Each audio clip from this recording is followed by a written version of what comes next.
다양한 장르의 이야기를 들려주는 이야기 극장. 지금 시작합니다. 아내의 유품 정리함에서 발견된 소름 돋는 비밀. 제5막, 낮에는 공무원, 밤에는 막노동꾼, 점퍼 속에 숨긴 영수증. 일부, 먼지 낀 기억의 수위. 아내 민정이 떠난 집은 거대한 침묵의 감옥 같았다. 정우는 그 감옥의 먼지를 털어내듯 유품을 정리하다가 옷장 맨 구석, 깊숙이 박혀있던 커다란 비닐 보따리 하나를 끄집어냈다. 보따리를 풀자마자 코끝을 찌르는 것은 지독한 곰팡이 냄새와 함께 섞여 나오는 사가버린 땀의 악취였다. 그 안에는 20년 전에 정우가 들어있었다.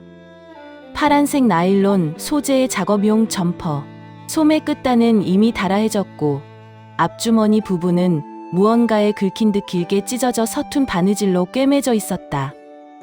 점퍼 곳곳에 점박이처럼 박힌 흰색 시멘트 자국과 검은 기름때는 세월이 흘러도 지워지지 않는 흉터처럼 남아 있었다.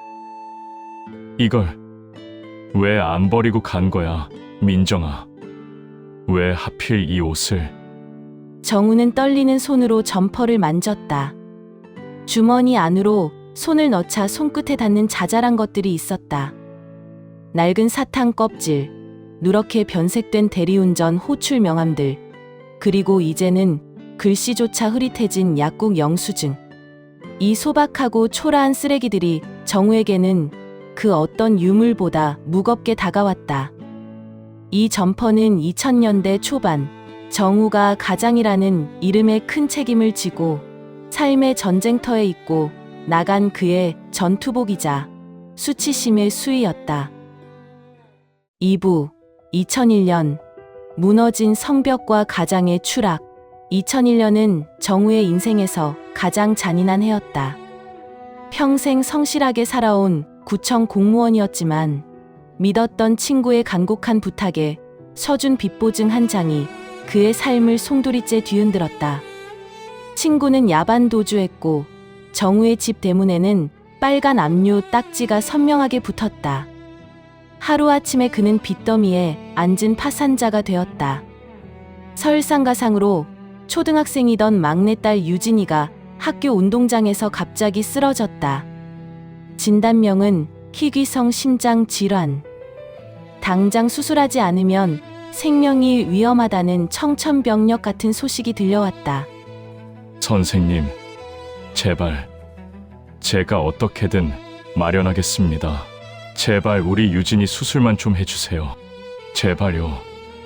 보호자분, 심정은 이해하지만 수술비와 입원비를 합치면 3천만 원이 넘습니다. 우선 계약금이라도 입금하셔야 일정을 잡을 수 있어요. 시간이 없습니다. 3천만 원. 9급 공무원으로 시작해 이제 막 자리를 잡아가던 정우에게 그 돈은 신의 영역에 있는 액수였다. 정우는 그날 밤 처음으로 자신의 피아노를 중고 장터에 팔았다. 아버지가 불태운 악보들 사이에서 살아남았던 그의 마지막 자존심이자 젊은 시절의 열정이 담긴 악기였다. 하지만 피아노를 판 돈은 수술비의 10분의 1도 되지 않았다. 그는 결심했다. 작곡가로서의 영혼도 공무원으로서의 품위도 모두 시장 바닥에 내던지기로. 그는 인력 시장을 전전하며 밤일을 구하기 시작했다. 3부, 낮에는 서류를, 밤에는 벽돌을. 정우의 이중 생활은 처절했다. 낮 9시부터 6시까지는 구청 민원실에서 단정한 셔츠를 입고 시민들에게 미소를 지었다. 하지만 퇴근을 알리는 종소리가 들리면 그는 누구보다 빨리 화장실로 숨어들었다. 셔츠를 벗어 가방에 넣고 이 낡고 냄새나는 파란 점퍼를 걸쳐 입었다. 지하철역 물품 보관함에 가방을 맡긴 정우는 근처 아파트 건설 현장으로 달려갔다. 이봐, 강씨. 새님같이 생겨서 이 일을 버티겠어. 힘들면 지금이라도 가. 아닙니다. 시켜만 주십시오. 뭐든 하겠습니다. 정우는 밤 11시까지 등짐을 지고 벽돌을 날랐다. 손톱 밑에는 시커먼 흙대가 끼었고 손가락 끝은 시멘트 독에 올라 갈라지고 피가 났다. 하지만 육체적 통증보다 무서운 것은 딸의 병원비 고지서에 찍힌 숫자였다. 밤 11시 현장 일이 끝나면 그는 다시 유흥가로 향했다. 이번에는 대리운전 핸들을 잡았다. 야, 대리기사! 운전 똑바로 안 해! 차가 왜 이렇게 덜덜거려? 월급도 제대로 못 버는 주제에! 죄송합니다, 손님. 이 길이 좀 험해서 그렇습니다. 안전하게 모시겠습니다. 한 번은 정우가 구청에서 모시던 과장님을 대리운전 손님으로 만난 적도 있었다. 정우는 모자를 깊게 눌러쓰고 목소리를 변조하며 고개를 숙였다.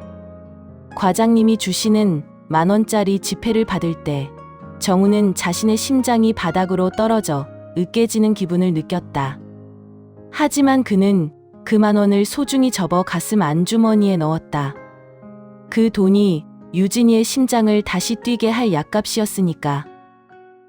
사부, 빗속의 재회와 무너진 비밀. 민정은 남편의 변화를 눈치채고 있었다. 밤마다 흙먼지를 묻히고 들어오고 자고 있는 남편의 손을 만져보면 거친 사포처럼 변해 있었기 때문이었다. 민정은 정우가 다른 여자가 생겼거나 도박에 빠졌다고 오해했다. 남편에 대한 실망감과 배신감으로 민정의 마음은 병들어갔다. 어느 비 오는 목요일 밤, 민정은 우산을 들고 정우를 미행했다. 정우가 간 곳은 화려한 유흥가가 아닌 찬 바람이 들이치는 공사 현장 근처의 편의점 앞이었다. 그곳에서 정우는 이 파란 점퍼를 입고 쪼그리고 앉아 1,000원짜리 컵라면에 찬물을 부어 먹고 있었다. 비에 젖은 점퍼는 무겁게 가라앉아 있었고 정우의 어깨는 한없이 작아 보였다.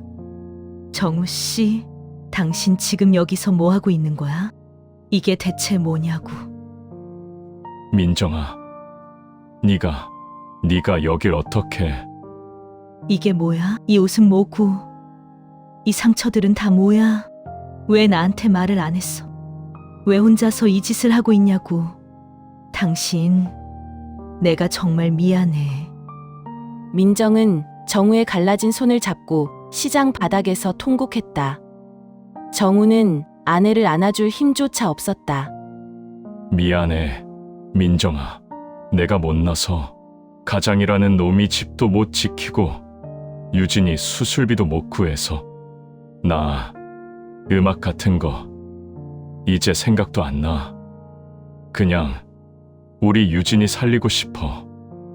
유진이 심장 소리만 다시 들을 수 있다면 나 평생 이 옷 입고 살아도 좋아. 두 사람은 빗속에서 서로를 붙잡고 한참을 울었다. 그날 밤 이후 민정은 더 이상 정우를 원망하지 않았다. 그녀는 다음 날부터 식당 주방 보조와 건물 청소 일을 시작했다. 부부는 서로의 고단함을 묻지 않았다. 그저 퇴근길에 만난 정우의 파란 점퍼에 묻은 먼지를 민정이 털어줄 뿐이었다. 그들의 침묵은 서로에 대한 깊은 이해와 헌신으로 채워졌다. 오부, 안감 속에 숨겨진 30년의 유언. 현재의 정우는 회상에 젖어 점퍼를 쓰다듬다가 옆구리 안감 쪽이 유독 두툼하다는 것을 깨달았다.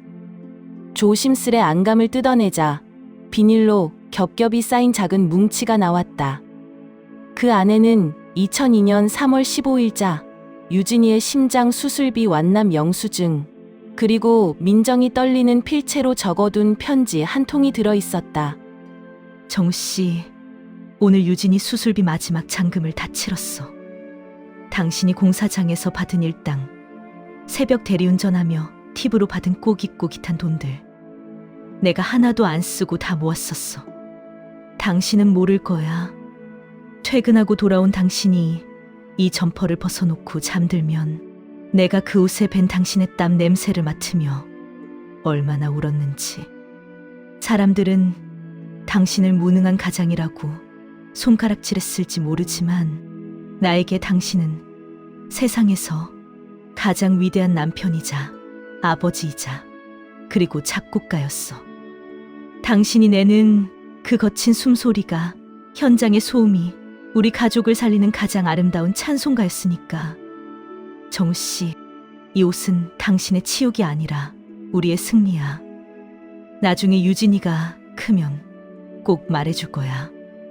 네 아빠가 이 옷 한 벌로 너를 살려냈다고.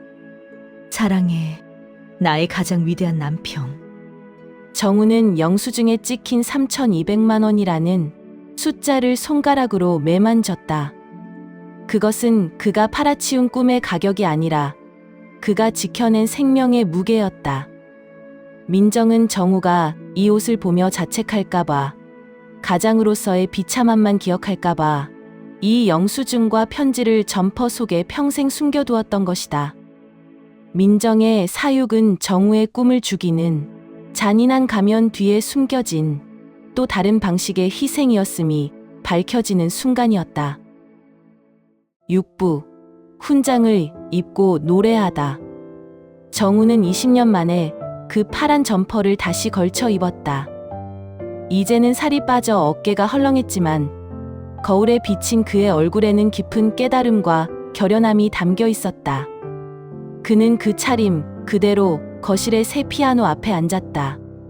중고로 팔았던 피아노 대신 민정이 죽기 전 이제는 당신 노래를 하라 하며 남겨준 마지막 선물이었다. 그의 투박한 손가락이 건반을 누른다. 이번에 흐르는 멜로디는 세련된 클래식도 애절한 발라드도 아니었다. 망치 소리, 거친 숨소리, 빗소리, 공사장의 소음, 취객의 욕설, 그리고 컵라면을 후루룩 넘기던 그 비참하지만 치열했던 소리들이 음악이 되어 터져나왔다. 민정아, 나 이 옷 안 버릴게. 이게 내 진짜 악보였어. 네가 지켜준 내 자존심이었어. 방문을 열고 들어온 딸 유진이가 아빠의 뒷모습을 본다. 낡은 점퍼를 입고 피아노를 치는 아빠의 등은 그 어느 때보다 넓고 당당해 보였다. 유진은 아빠의 어깨에 조용히 머리를 기대었다. 아빠, 이 옷 아직도 있었네요. 나 살려준 옷. 그래, 유진아. 널 살리기 위해 입고 살았던 옷이지. 정우는 이제 과거의 상처를 노래로 승화시킨다. 그의 연주는 잃어버린 꿈에 대한 통곡이 아니라 그 꿈을 바쳐 지켜낸 소중한 이들에 대한 헌사였다.